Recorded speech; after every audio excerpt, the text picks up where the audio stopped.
Barack Obama says that he waited with the rest of America to learn that General Colin Powell was in fact endorsing him for president on Meet the Press yesterday. That confirmation came on Meet the Press with Tom Brokaw. The senator laid out what role he hopes the general will play in an Obama administration during an exclusive interview with Matt Lauer on Today. He will have a role as one of my advisors. He's already served in that function even before he endorsed me. Whether he wants to take a formal role, whether there's something that's a good fit for him, I think is something that he and I would have to discuss.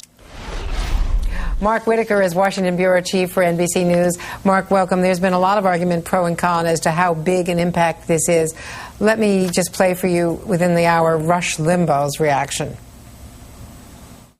Now, back to General Powell. I just want to button this up because the drive-bys had a tizzy over my allegation that his nomination was about race. Well, let me say it louder. And let me say it even more plainly. It was totally about race.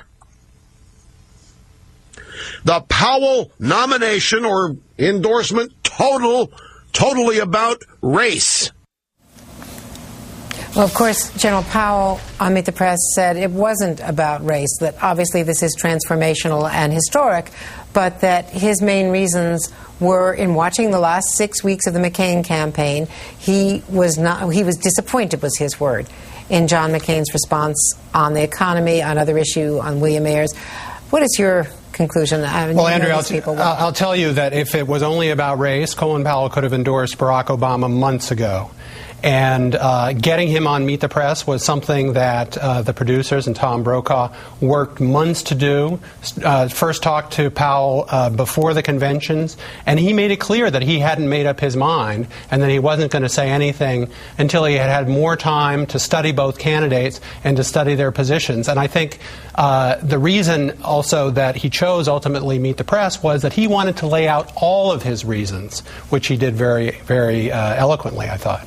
And was not interrupted. He was able to give a longer explanation of all of his reasons. And let me play one of his reasons, which had to do with the economic crisis. Let's watch. In the case of Mr. McCain, I found that he was a little unsure as to how to deal with the economic problems that we were having. And almost every day there was a different approach to the problem, and that concerned me. He's talking about a friend of 25 years. So this went beyond what some people might have predicted, that he had weighed the alternatives and found Obama more compelling. He was harshly critical of the McCain campaign on the subject of William Ayers, the robocalls, on a lot of issues. Yeah, I mean, clearly he was very upset by some of the campaigning. But, you know, I think Powell in the end is more focused on governing and what kind of president either Obama or McCain would be. And I think one of the things that he finds appealing on Obama is at least the promise that he's someone who would govern in a different way, in a less political way than George W. Bush has, and perhaps some people would argue than Bill Clinton did. One of the interesting things, you know, he owes his career, really, or at least his career in government, to Bush's father. And Bush's father, as we recall, in '88, ran a very tough, negative personal campaign and then governed in a very different way. So I think Powell is not necessarily against tough campaigning, but he wants to see the process of government return to a more bipartisan, competent, less political way of doing things. And when you talk about competence, clearly one of the issues, decisive issues, was Sarah Palin. I mean, I had talked to General Powell, and he had said, I'm going to wait to see whom they nominate. And there was a clear difference after that decision in terms of disqualification. No, look, and I think this is a big, big problem for McCain right now because, you know, we've talked about this before on this show.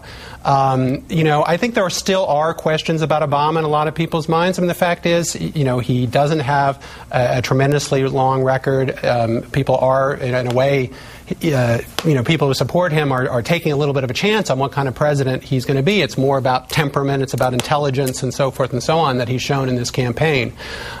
So So they might have reason at the end of the process to be revisiting that decision and thinking maybe John McCain is safer, but Sarah Palin makes that process a lot more difficult, and you see that mirrored in a lot of these editorial endorsements that Obama is now getting from a number of newspapers that haven't endorsed in years or have always endorsed the Republican candidate. Bringing up Palin as the factor. Yeah.